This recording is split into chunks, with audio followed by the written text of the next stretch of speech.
Assalamualaikum warahmatullahi wabarakatuh. Selamat bertemu kembali di perkuliahan Terminologi Medis 3.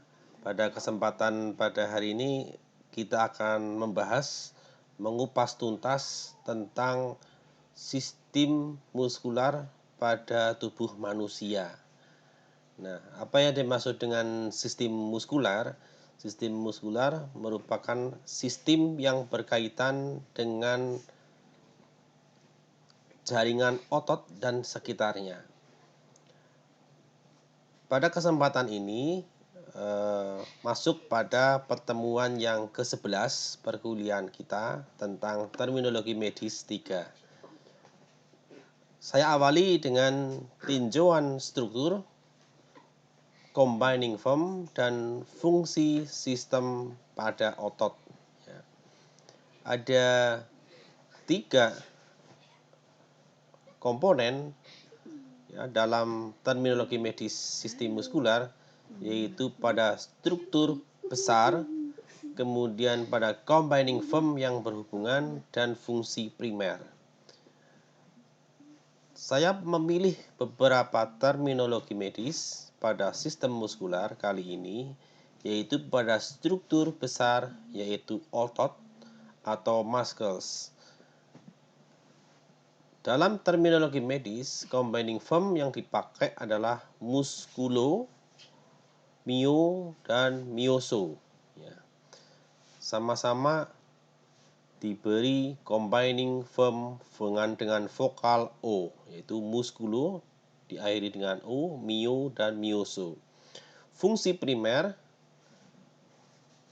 pada struktur besar otot atau muscles di sini adalah memungkinkan gerakan tubuh, menahan tubuh dengan posisi tegak, menggerakkan cairan tubuh, dan menghasilkan panas tubuh. Jadi fungsi otot pada tubuh yaitu memungkinkan gerakan tubuh. Jadi pergerakan tubuh kita tidak lepas dari fungsi besar dari otot. Bisa dibayangkan bila tubuh kita tidak memiliki otot dan kemungkinan tubuh kita tidak bisa bergerak. Kemudian menahan tubuh supaya dalam posisi tegak. Jadi ini juga merupakan peran dari fungsi otot. Kemudian menggerakkan cairan tubuh, karena ada pergerakan otot sehingga hasil dari pergerakan otot itu memicu atau mengakibatkan cairan bergerak mengalir ke seluruh tubuh. Kemudian menghasilkan panas tubuh. Jadi otot itu juga menghasilkan panas karena pergerakannya, karena gerakannya, dan karena aktivitasnya itu sehingga menghasilkan kalor atau menghasilkan panas tubuh. Kemudian pada fascia, di dalam terminologi fascia ini masuk dalam fascio, masih tetap menggunakan combining form dengan vokal huruf O. Fungsi fascia adalah menutupi, mendukung, dan memisahkan otot. Jadi otot diselimuti atau diselubungi oleh jaringan yang bernama fascia. Kemudian ada terminologi medis yaitu tendon. Tendon dengan combining form teno, bisa juga menggunakan terminologi medis tendo atau tendino. Fungsinya adalah tendon ini merupakan organ yang menempel di bagian otot dan tulang. Jadi tendon ini fungsinya juga membantu otot supaya bisa menempel pada tulang sehingga tulang dapat digerakkan oleh otot atas bantuan tendon.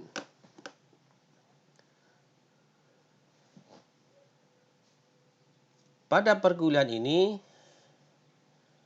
ada tujuan instruksional khusus yang hendak dicapai, yaitu yang pertama, mahasiswa dapat menjelaskan setelah mengikuti perkuliahan ini adalah menjelaskan fungsi dan struktur sistem otot, ya, termasuk jaringan ototnya, kemudian fascia, kemudian tendon, dan jenis-jenis otot.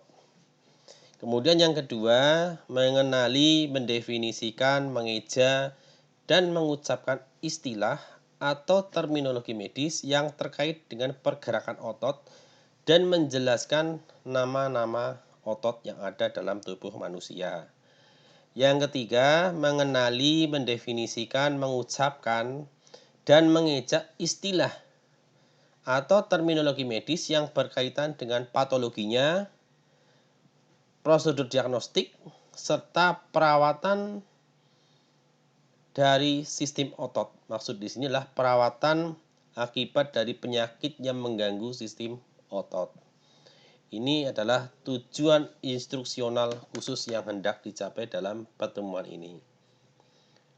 Kemudian saya lanjutkan ke fungsi sistem muskular. Jadi di dalam tubuh kita ini terdiri dari beberapa sistem, ya. Salah satunya adalah sistem muskular atau sistem otot. Otot menahan tubuh supaya tegak dan dapat bergerak. Jadi fungsi otot adalah menahan tubuh. Selain tulang, otot juga berfungsi untuk menegakkan tubuh dan bisa menggerakkan tubuh. Jadi kalau hanya tulang yang bergerak tanpa bantuan otot, ya tulang tidak bisa bergerak, sehingga memerlukan bantuan dari otot supaya bisa menggerakkan. Kemudian gerakan otot menghasilkan hampir 85% dari panas untuk menjaga tubuh tetap hangat. Jadi suhu tubuh kita ini dipengaruhi oleh gerakan-gerakan otot yang kita lakukan, ya. Jadi hampir 85% dari panas atau suhu tubuh kita merupakan peran dari otot kita yang bergerak. Seandainya kita tidur, tidak beraktivitas, kemudian pergerakan ototnya tidak ada, suhu tubuh akan mengalami penurunan. Itu yang disebut dengan suhu tubuh basal, yaitu suhu tubuh yang paling rendah karena tidak ada pergerakan otot. Tapi begitu bangun tidur, ada pergerakan otot, lambat laun suhu tubuh akan meningkat, ya, atau panas tubuh akan meningkat karena ada pergerakan dari otot. Dan bila orang beraktivitas olahraga karena pergerakan ototnya sangat banyak dan meningkat, itu kemungkinan mengakibatkan suhu tubuh yang meningkat dan panas tubuh akan bergerak naik. Kemudian otot dapat memindahkan makanan melalui sistem pencernaan. Jadi sistem pencernaan dalam tubuh manusia juga dipengaruhi atau dilakukan karena peran dari otot tersebut, ya. Jadi otot juga dapat memindahkan makanan. Jadi dengan bantuan otot-otot pada sistem pencernaan, makanan bisa berpindah dari satu tempat ke tempat yang lain atau organ tubuh yang satu ke organ tubuh yang lain. Misalkan dalam sistem pencernaan ini dikenal dengan nama otot polos, ya. Otot yang tidak bisa dikendalikan atau otot yang dikendalikan atau otot yang tidak sadar, ya. Kemudian gerakan otot seperti berjalan, kemudian membantu aliran darah dalam pembuluh darah menuju ke jantung. Jadi pergerakan otot ini juga akan membantu selain tadi di dalam sistem pencernaan juga membantu memperlancar aliran darah, ya, sehingga pada orang yang beraktivitas olahraga ini kemungkinan sangat menyehatkan karena bisa memperlancar aliran darah ke seluruh tubuh. Tindakan otot menggerakkan cairan melalui saluran dan tabung, ya, atau kantung, ya, terkait dengan sistem tubuh lainnya. Jadi kesimpulannya otot itu bisa mengalirkan, kemudian membantu makanan, membantu cairan, membantu aliran darah supaya bisa bergerak ke seluruh tubuh. Kemudian pada struktur sistem muskular, tubuh memiliki lebih dari 600 otot ini berdasarkan riset-riset yang sudah dilakukan ya.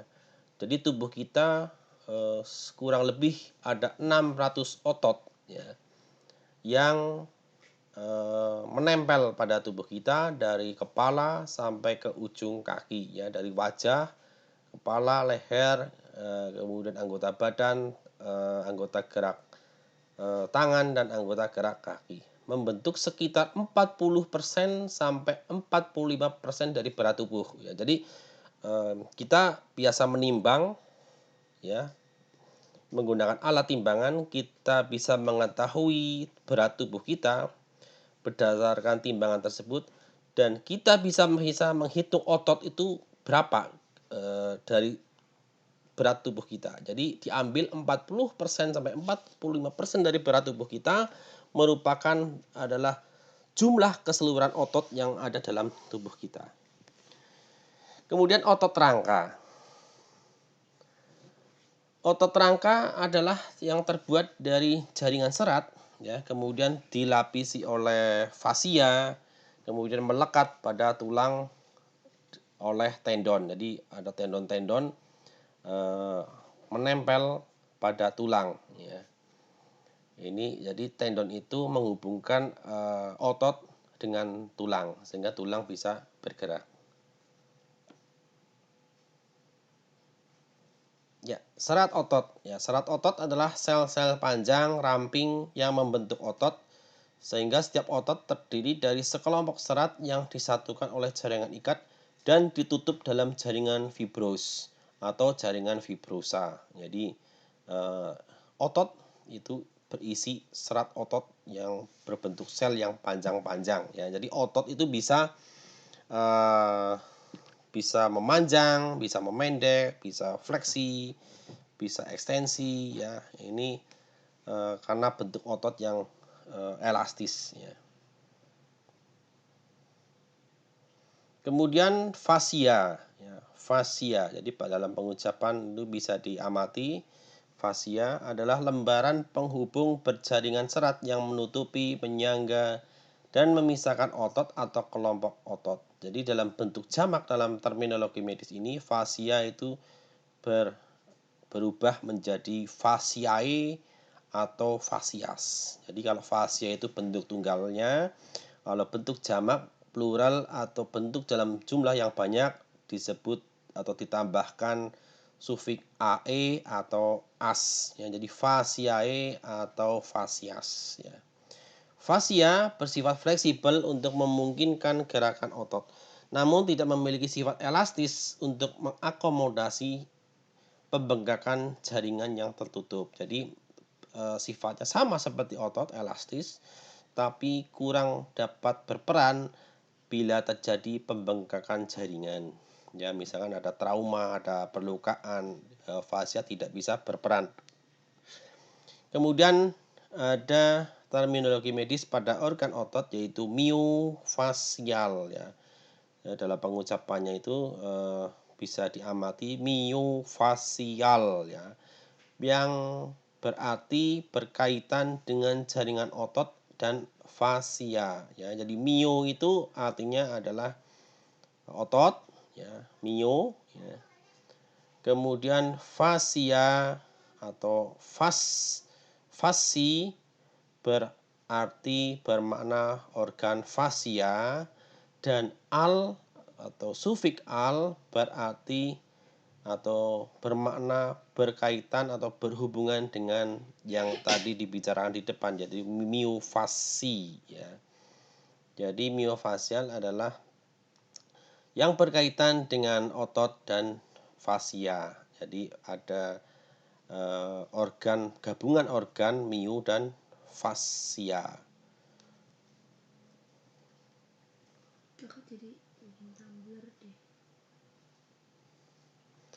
Kemudian tendon ya, tendon yang tadi sempat kita singgung ya tentang tendon adalah merupakan jaringan sempit yang non elastik. Jadi di sini tidak bersifat elastik atau tidak bersifat lentur, tapi padat ya, berjaringan serat ikat menempelkan otot ke tulang. Jadi otot bisa menempel ke tulang karena ada organ tendon ya. Tendon memastikan ligamen yang menghubungkan tulang satu ke tulang yang lain. Sebagai contoh, tendon Achilles ya. Tadi ada nama tendon, namanya tendon Achilles, menempel pada gastrocnemius ya, yaitu otot utama pada bagian betis ya. Mungkin betis itu di bagian kaki bagian belakang ya, betis. Itu ada tulang di situ, fibula, ada tulang fibula di dalam betis. Ke tulang tumit. Jadi otot yang pada tulang betis sampai ke tumit namanya otot gastrocnemius ya. Ini ada tendon namanya tendon Achilles ya, yang menggerakkan tulang ya, di sekitarnya tulang fibula, kemudian ekstremitas bawah bisa beraktivitas dengan baik. Kemudian ada organ yang lain yaitu aponeurosis ya. Aponeurosis adalah jaringan ikat berserat seperti lembaran yang menyerupai tendon yang pipih, berfungsi sebagai fascia untuk mengikat otot bersama atau sebagai alat menghubungkan otot ke tulang. Dalam bahasa atau terminologi jamak atau pluralnya disebut sebagai aponeuroses ya. Jadi kalau bentuk tunggalnya aponeurosis pakai i, huruf i, kalau pluralnya adalah aponeuroses. Contohnya aponeurosis abdominal. Ya, ini ada pada organ perut atau abdomen ya.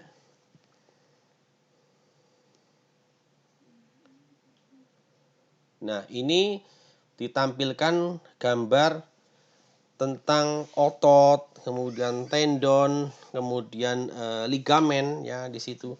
Jadi bisa dilihat di situ tendon berada di bagian ujung dari otot ya.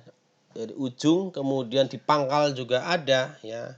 Jadi tendon itu berfungsi menempelkan otot ke organ tulang ya. Tulang kita bisa bergerak karena ada aktivitas dari tendon ya. Jadi otot di situ bisa dilihat ada badan otot. Otot bisa memanjang, bisa memipih karena tendon yang saling tarik menarik ya.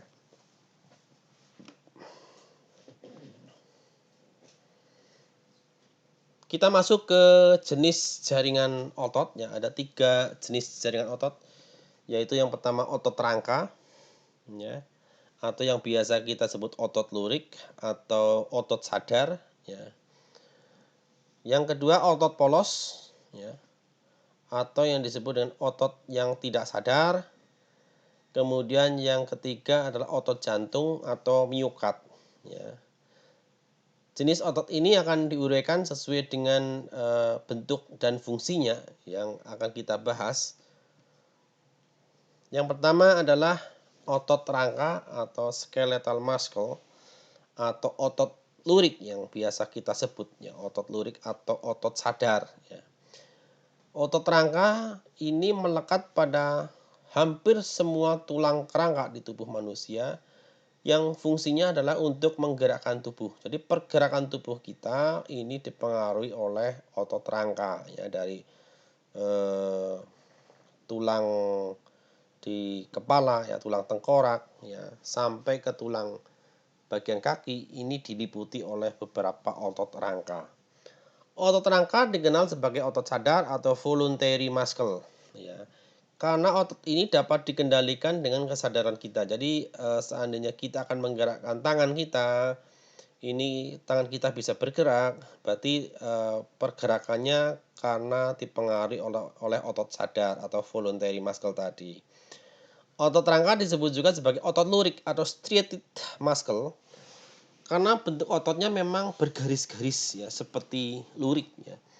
Nah, bila dilihat menggunakan mikroskop ya, serat otot lurik akan tampak bergaris gelap ya, atau bergaris hitam dan putih ya. Lurik atau striated bermakna garis atau bergaris ya, bergaris-garis. Kemudian otot polos atau smooth muscles. Otot polos terletak di dinding organ internal atau organ tubuh bagian dalam ya, seperti pada saluran pencernaan ya, pembuluh darah, saluran kelenjar, di saluran perkemihan ya. Ini dipengaruhi oleh atau diliputi oleh otot-otot yang polos atau otot yang tidak sadar. Fungsinya adalah untuk mengalirkan, mengendalikan cairan ke beberapa struktur organ. Jadi otot-otot polos ini menggerakkan organ tubuh bagian dalam ya. Sehingga saat kita tidur, saat kita istirahat, otot polos tetap bekerja ya, tanpa kita sadari ya. Kemudian ada otot namanya otot sphincter yang menutupi lubang-lubang perkemihan, di lubang-lubang pelepasan kita juga dipengaruhi oleh otot polos yang bekerja, jadi tanpa kesadaran kita. Otot-otot polos dikenal atau biasa disebut sebagai involuntary otot atau involuntary muscles karena bekerja di bawah kendali sistem saraf otonom dan dikendalikan secara tidak sadar ya.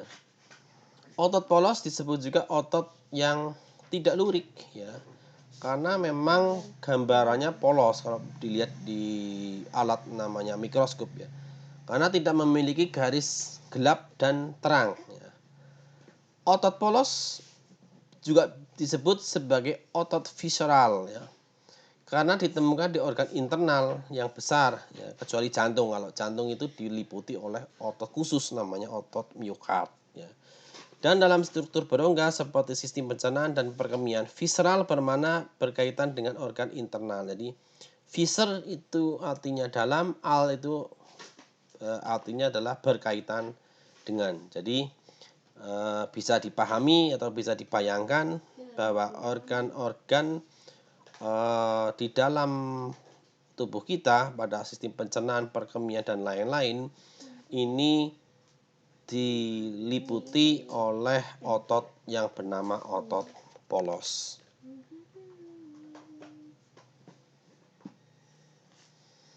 Jenis yang ketiga dari otot adalah otot jantung atau myocardial muscles atau yang disebut myocard musculus ya. Otot myocardial atau pengucapannya myocardial disebut juga myocardium atau otot jantung atau cardiac muscles ya, membentuk dinding otot jantung ya. Jadi mi itu otot, kemudian ditambahkan combining form o, huruf o itu berarti otot, kemudian cardi berarti jantung dan al berarti berkaitan dengan. Jadi otot miokardial seperti otot rangka bercirikan lurik tetapi bekerja tidak sadar ya, mirip dengan otot polos ya. Jadi otot jantung ini unik ya. Uniknya apa? Uniknya ototnya, bentuk ototnya adalah lurik tetapi bekerjanya seperti otot polos ya. Jadi dua ciri lurik ya dan polos ini ada pada otot jantung ya. Otot jantung berkontraksi, berrelaksasi secara konstan yang menyebabkan denyut jantung. Jadi denyut jantung kita bisa teratur ya. Ada denyut jantung kontraksi, denyut jantung yang relaksasi. Ini iramanya sama, dipengaruhi oleh otot miokardial. Nah, ini bentuk gambaran dari tiga jenis otot tadi ya. Yang pertama ini adalah otot lurik ya. Kemudian gambaran yang kedua otot polos. Dan yang ketiga gambarnya adalah otot jantung, ya, di situ. Ini ada perbedaan bentuk ototnya.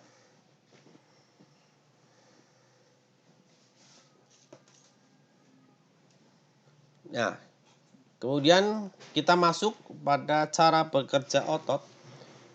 Cara bekerja otot itu ada yang dinamakan kontraksi dan relaksasi otot. Jadi lawan dari kontraksi adalah relaksasi. Jadi berbagai gerakan otot merupakan kombinasi jenis otot khusus, kemudian ada inervasi persarafan ototnya, dan organisasi menjadi pasangan otot yang antagonis. Jadi otot-otot kita ini berfungsi, ada yang antagonis dan ada yang sinergis. Ada yang kontraksi dan ada yang berfungsi relaksasi, ya. Jadi kontraksi itu artinya bekerja, ya, bekerja menggerakkan tubuh. Relaksasi itu berarti beristirahat, ya. Ototnya itu berarti lawan dari kontraksi, bekerja adalah beristirahat atau relaksasi.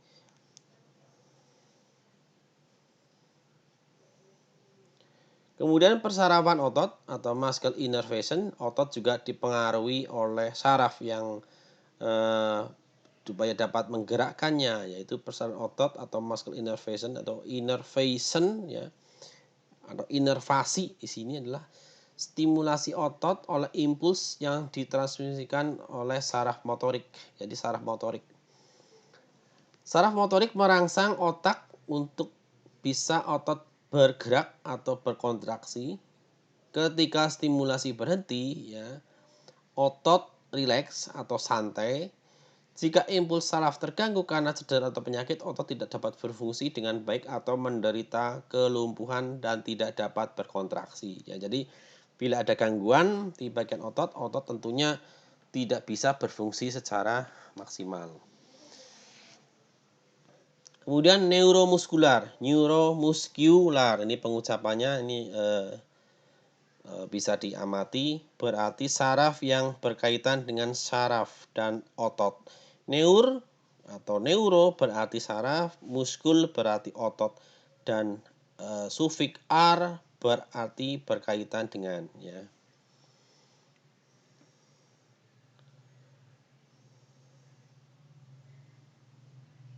Nah, ini adalah pasangan otot antagonis, ya.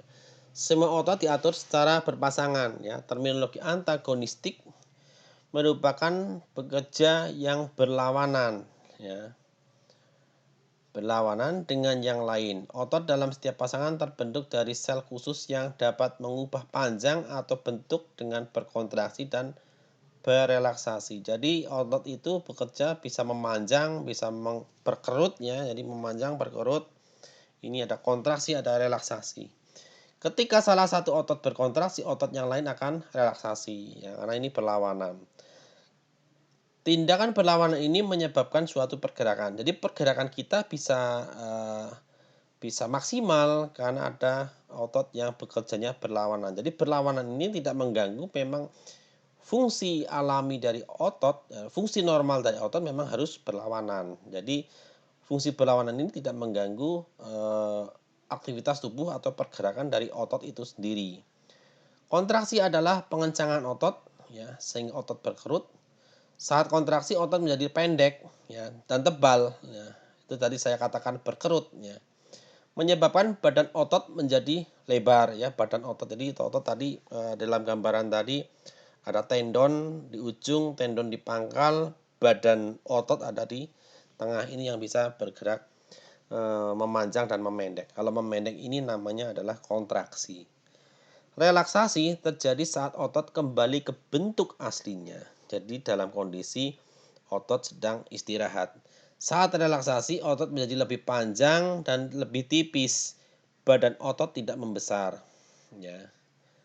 Sebagai contoh, otot tricep dan bicep yang pada organ lengan atas, ya, ada tricep, ada bicep. Ini bekerja sebagai pasangan otot yang memungkinkan gerakan lengan, ya, bisa mengangkat atau bisa menekuk, bisa meluruskan lengan bawah. Ini karena ada pengaruh dari otot tricep dan otot bicep. Ya. Nah ini contohnya ada gambar bisa diamati.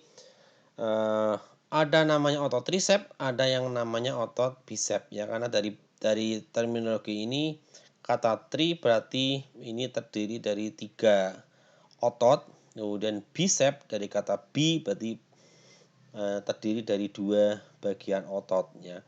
Saat lengan atas dan lengan bawah diluruskan ya, otot bicep relaksasi, otot tricep berkontraksi.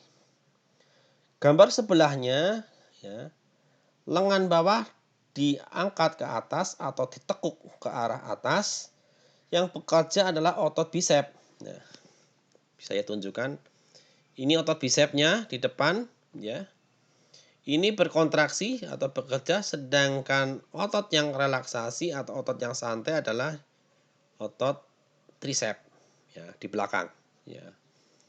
Jadi perbedaannya bisa dipahami ya. Jadi antara di otot tricep dan bicep ini bekerjanya berlawanan ya.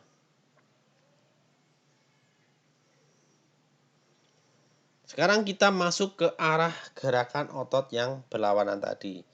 Ada yang namanya gerakan abduksi ya. Pengucapannya itu abduksi.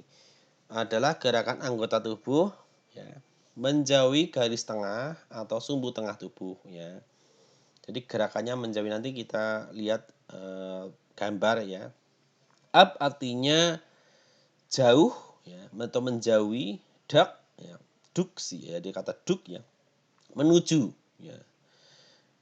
Dan si ya atau sion ya berarti gerakan. Jadi di sini di duk ya. Duk itu menuju, si artinya gerakan.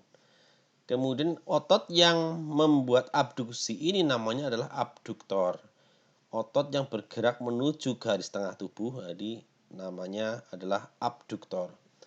Lawan dari abduksi adalah adduksi ya, double D di sini, adduksi. Gerakan anggota tubuh mendekati garis tengah tubuh. Kalau tadi menjauhi ya, kalau adduksi adalah mendekati garis tengah tubuh ya. Ad artinya mendekat, duk artinya menuju, dan ion apa isi ya, adduksi atau sion ya berarti gerakan. Otot yang berperan dalam adduksi adalah aduktor ya, otot yang menggerakkan bagian ke atau menuju atau mendekati garis tengah tubuh. Nah, ini contohnya dari gambar abduksi. Jadi ada tanda panah. Abduksi berarti dari arah sini ke arah panah. Abduksi berarti menjauhi tubuh ya. Kebalikannya adalah adduksi, dia mendekati tubuh, arah panahnya ke sini ya. Itu perbedaannya ya antara abduksi dan adduksi. Kemudian yang pergerakan otot yang lain yang berlawanan adalah fleksi dan ekstensi ya. Fleksi ya, fleksi berarti mengurangi sudut atau menyempitkan sudut antara dua tulang dengan menekuk anggota badan pada sendi ya. Ya, ini flex berarti menekuk dan si berarti gerakan ya. Atau sion tadi berarti gerakan. Otot yang berperan dalam fleksi ini namanya fleksor ya. Fleksor yaitu otot yang menekuk atau membuat atau mengurangi sudut pada sendi tubuh ya. Lawan dari fleksi adalah ekstensi. Ekstensi berarti meningkatkan sudut atau menambah sudut atau melebarkan sudut atau meluruskan sudut antara dua tulang atau anggota badan. Jadi X berarti jauh, ten lurus ya, berarti lurus, dan si berarti pergerakan. Otot yang berperan pada ekstensi namanya ekstensor, yaitu otot yang meluruskan sendi pada ekstremitas tubuh atau yang membuat penambahan sudut atau peningkatan sudut pada sendi ekstremitas tubuh. Ya.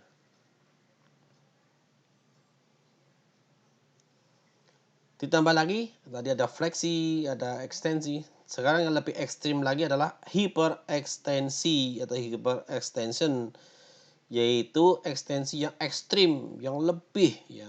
Jadi tadi sudah lurus tapi lebih diluruskan lagi, yang sangat ekstrim, yang sangat radikal ya. Ekstensi yang ekstrim atau overekstensi, ekstensi yang berlebihan dari anggota tubuh atau bagian tubuh di luar batas normal ya. Contohnya adalah pergerakan kepala yang hiperekstensi. Jadi kepala dan leher sudah ekstensi, sudah lurus dalam posisi tidur. Nah, ini diluruskan lagi, ditekuk lagi ke belakang, jauh ke belakang, di luar batas pergerakan normal sehingga menyebabkan namanya hiperekstensi dari otot leher. Contohnya pada kasus pertolongan pertama, pemberian napas buatan atau CPR, itu diperlukan ekstensi dari otot leher atau hiperekstensi dari otot leher supaya saluran pernapasannya lurus, posisi luput, hiperekstensi sehingga tidak ada hambatan dalam pemberian pertolongan pertama pada pernapasan buatan. Kemudian arah pergerakan otot yang berlawanan yang lain adalah elevasi dan depresi.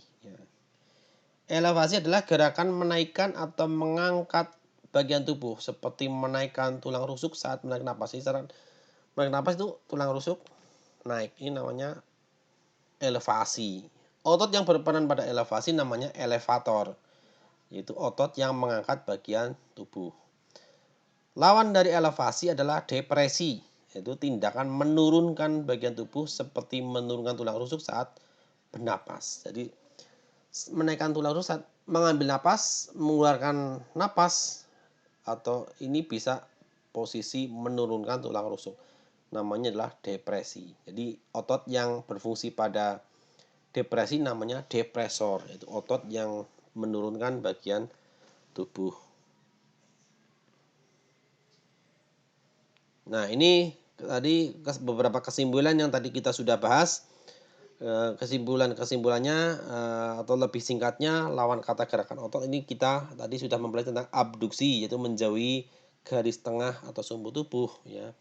Lengan tadi ada gambarnya, lengan bergerak ke arah luar dari samping tubuh. Lawannya adalah aduksi ya, bergerak mendekati garis tengah atau sumbu tubuh. Saat aduksi, lengan bergerak ke arah dalam sisi tubuh. Ya, tadi juga kita sudah bahas. Kemudian kita tadi juga membahas fleksi, ya, menyempitkan sudut, kemudian ekstensi, ya, melebarkan sudut, seperti dalam posisi ekstensi itu pada lutut, siku dalam posisi lurus, dan sebaliknya pada fleksi, lutut atau siku dalam posisi dilipat atau ditekuk. Ya. Kemudian kita juga tadi sudah membahas elevasi, ya, mengangkat bagian tubuh. Ini dipengaruhi oleh otot namanya musculus levator anguli oris ya. Ini contohnya mengangkat sudut mulut kita sehingga mulut kita dalam posisi tersenyum. Itu karena peran dari otot musculus levator anguli oris ya. Dari kata levator, dari kata elevasi ya. Anguli itu artinya sudut, kemudian oris itu mulut ya. Jadi levator anguli oris. Kemudian depresi menurunkan bagian tubuh. Ya, ini tadi contoh kebalikannya dari otot mulut. Ini dipengaruhi atau otot yang mempengaruhi depresor atau otot depresor tadi namanya musculus depressor anguli oris, yaitu menurunkan sudut mulut sehingga mulut kita berkerut ya, atau mulut kita atau dengan wajah kita cemberut gini karena ada otot dipengaruhi oleh otot depressor anguli oris.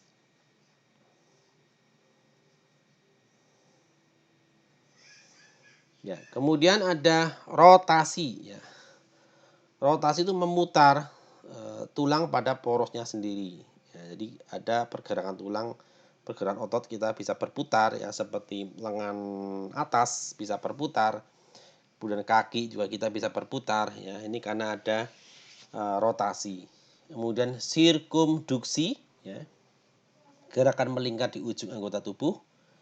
Jadi rotasi di keseluruhan, kalau kita melihat keseluruhan, kalau di ujungnya yang bisa berputar itu namanya sirkumduksi ya. Kemudian supinasi. Ya, supinasi membalikkan telapak tangan ke atas atau ke depan, pronasi membalikkan telapak tangan ke bawah atau ke belakang. Nanti kita bahas juga di situ tambahan ya, dari rotasi sampai ke fleksi ya. Kemudian dorsifleksi membengkokkan kaki ke atas pada pergelangan kaki, kemudian fleksi plantar atau plantar fleksi menekuk kaki ke arah bawah pada pergelangan kaki ya. Nah, ini contoh fleksi dan ekstensi tadi ya. Ya, ini kalau ekstensi itu diluruskan, fleksi itu ditekuk atau dilipat.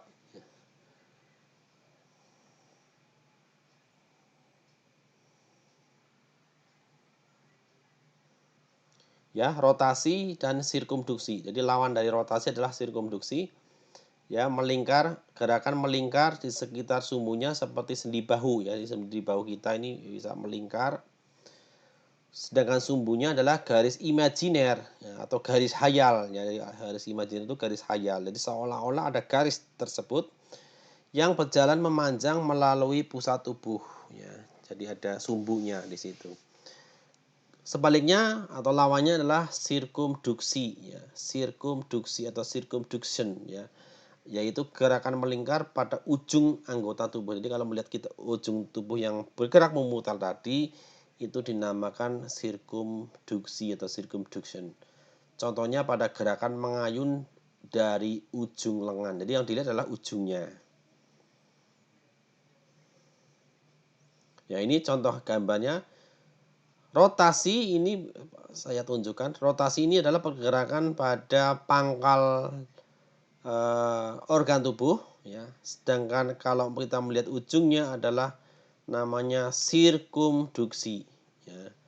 Kalau ini yang berputar adalah di pangkalnya, pangkal otot. Kalau yang sirkumduksi adalah di ujung ototnya. Otot yang berperan dalam rotasi bekerja memutar bagian tubuh pada porosnya. Contohnya pada bagian ujung os humerus atau tulang lengan atas berputar di dalam sendi bahu. Ya, tadi ada gambar. Jadi kita sudah mengamati. Kemudian ada rotator cuff. Ini rotator cuff, kelompok otot dan tendon yang menahan kepala humerus pada tempatnya saat sendi bahu berputar. Jadi ada otot yang berfungsi tidak hanya memutar ya, tapi menahan ya. Menahan kepala humerus atau kepala os humerus, menahan kepala, bagian kepala tulang ya, supaya tetap pada posisinya. Jadi tidak bergeser posisi tulangnya atau posisi sendinya. Ini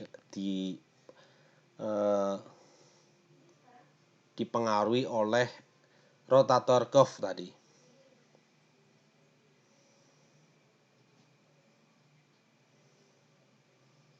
Ya, kemudian supinasi dan pronasi. Tadi kita juga sedikit kita bahas. Supinasi ya, pengucapannya. Gerakan memutar lengan atau kaki sehingga telapak tangan atau telapak kaki bisa berputar ke depan atau ke atas. Ya. Di telapak tangan atau ya ini agak salah, ini telapak kaki yang betul ya. Telapak tangan atau telapak kaki ya berputar ke depan atau ke atas. Itu supinasi. Jadi pergerakannya seperti ini ya. Ya. Kemudian sebaliknya adalah pronasi. Pronasi, gerakan memutar lengan atau tungkai sehingga telapak tangan atau telapak kaki berputar ke bawah, kebalikannya ya. Jadi menutup. Nah, posisi menutup telapak tangan atau kaki itu namanya pronasi. Kalau membuka telapak tangan atau kaki namanya supinasi ya. Nah, ini contohnya. Supinasi ini membuka telapak tangan. Sedang posisi menutup adalah pronasi ya. Nah, ini perbedaannya, memang gerakan yang berlawanan. Kemudian dorsifleksi, ya. Pengucapannya dorsifleksi adalah gerakan pergelangan kaki menekuk kaki ke arah atas, ya, ini atas, ya. Titik jari kaki dan kaki ke atas mengurangi sudut antara kaki bagian atas dan kaki bagian depan. Kemudian lawan dari dorsifleksi adalah plantar fleksi atau fleksi plantar, ya. Plantar fleksi, pengucapannya adalah plantar fleksi, adalah gerakan pergelangan kaki yang menekuk kaki ke arah bawah, jadi kebalikan dari dorsifleksi. Nanti bisa dicoba di rumah, ya. Saat kita sedang santai, kita bisa menggerakkan telapak kaki, telapak tangan, ya, dengan supinasi, pronasi, kemudian dorsifleksi, plantar fleksi, rotasi, ya. Ini kita bisa berlatih, ya. Plantar fleksi gerakan pergelangan kaki yang menekuk kaki ke arah bawah. Jadi plantar berarti yang berhubungan dengan telapak kaki, itu plantar, ya. Titik jari kaki dan kaki ke bawah menambah sudut antara kaki bagian atas dan kaki bagian depan. Seperti ini contohnya. Ya, dorsifleksi. Jadi saat kita santai, kita bisa menggerakkan kaki kita ke arah atas, itu namanya dorsifleksi, ya. Jadi yang berperan adalah otot pada pergelangan kaki, ya, dorsifleksi. Kemudian kita bisa meluruskan kembali, namanya adalah plantar fleksi, ya. Jadi kakinya dinaikkan ke atas, kemudian diturunkan ke bawah, ya.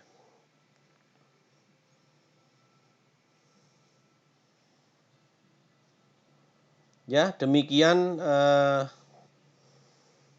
pembahasan tentang sistem muskular atau sistem otot pada jenis otot, ya, nama-nama jenis otot dan arah pergerakan otot, ya, yang sudah kita bahas secara mendalam pada pertemuan hari ini.